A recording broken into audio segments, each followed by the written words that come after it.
Olá, prof. Eu me chamo Emerson Dutra e a minha sequência didática vai ser sobre o experimento de lançamento vertical e lançamento oblíquo. Então vamos lá.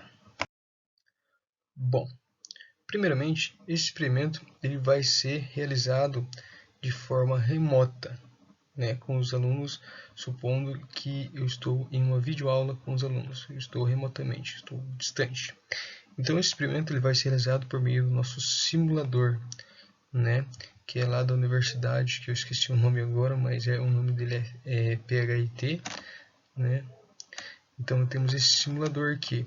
Bom, o que tem nesse simulador? Esse simulador ele tem a massa, que é a massa que vai ser do objeto lançado. Ele tem o diâmetro desse objeto, Ele tem a gravidade, a aceleração da gravidade, onde o objeto está presente, o corpo que o objeto está presente, se é a Terra, ou pode ser a Lua, ou pode ser qualquer outro corpo celeste aí. E também nós temos a resistência do ar. Bom, observe que o diâmetro ele vai interferir em relação à resistência do ar. Quanto maior o diâmetro, mais arrasto ele vai ter. E também dá para calcular também a nossa altitude para ter a resistência do ar aqui. Bom, observe aqui que nesse lançamento ele foi feito com um ângulo de 60 graus e nesse um ângulo de 30. A soma de 60 com 30 dá 90. Então eles são ângulos complementares e também a gente pode verificar junto com os alunos que em ângulos complementares o alcance vai ser o mesmo, E podemos fazer vários outros testes e exemplos comparando a teoria com a prática, a visualização, a teoria com a visualização por meio desse simulador, de lançamento oblíquo. Bom, então vamos para o próximo slide. Bom, mas qual que é o objetivo do nosso experimento? O objetivo do nosso experimento é verificar o lançamento vertical. A gente quer verificar se o tempo do lançamento vertical é o mesmo que o lançamento oblíquo, Bom, aqui a gente colocou o canhão em uma altura aqui de, se eu não me engano, 12 metros nesse caso aqui, mas pode variar, Só que a altura, claro, a gente vai explicar para os alunos que a altura para o lançamento vertical sempre vai ter que ser a mesma para o lançamento oblíquo,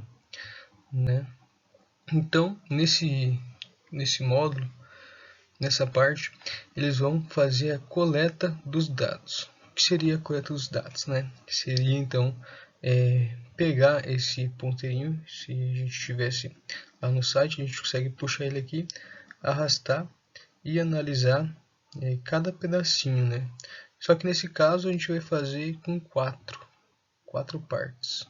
Então vai se analisar cada pedaço desse, E depois a gente vai lançar de novo, E vai analisar a mesma altura, A mesma altura e a mesma altura aqui no lançamento vertical e a mesma altura aqui no lançamento oblíquo, Isso também a gente vai ter o tempo aqui e também a gente pode então encontrar a velocidade aqui e a velocidade aqui, porque a gente tem então a altura, o deslocamento nesse caso aqui na horizontal, e aqui a gente tem o deslocamento na vertical. Bom, o deslocamento do lançamento vertical, ele é a distância que ele percorreu, o alcance é zero, porque o nosso ângulo, nós não temos velocidade aqui, então está zero, e nosso ângulo é zero. Então, o nosso alcance também é zero, pela nossa equação, Então, seria isso, coleta de dados, coletar os dados, para depois verificar que o tempo é o mesmo. Bom, então depois que eles coletaram os dados, eles vão estruturar os dados. Bom, eles vão pegar esses dados que eles encontraram, no caso aqui, ele encontrou 7 milissegundos, E a distância, nesse caso aqui, a altura, A altura está em 7,6 metros. A distância é zero porque ele não saiu do lugar, é um lançamento vertical. Só que se ele viesse aqui, ele ia ter a distância dele, né, que estaria diferente. Bom, depois que ele coletou os dados, ele vai estruturar então esses dados em uma tabela, em uma planilha, de tal forma que facilite a sua visualização. E depois, né, ele vai pegar esses dados e ele vai calcular então a velocidade de queda aqui e a velocidade do lançamento oblíquo, né, até chegar aqui. E depois disso eles também vão fazer uma análise entre a relação do tempo que levou aqui em cada segmento que eles encontraram, relacionar cada segmento com o tempo que levou, né, e calcular então a velocidade, como eu disse anteriormente. Bom, ao decorrer dessa aula, então a gente chegou na parte da discussão, né? Ao decorrer dessa aula, os alunos então eles vão discutir, né, buscando então a parte teórica com o experimento desenvolvido.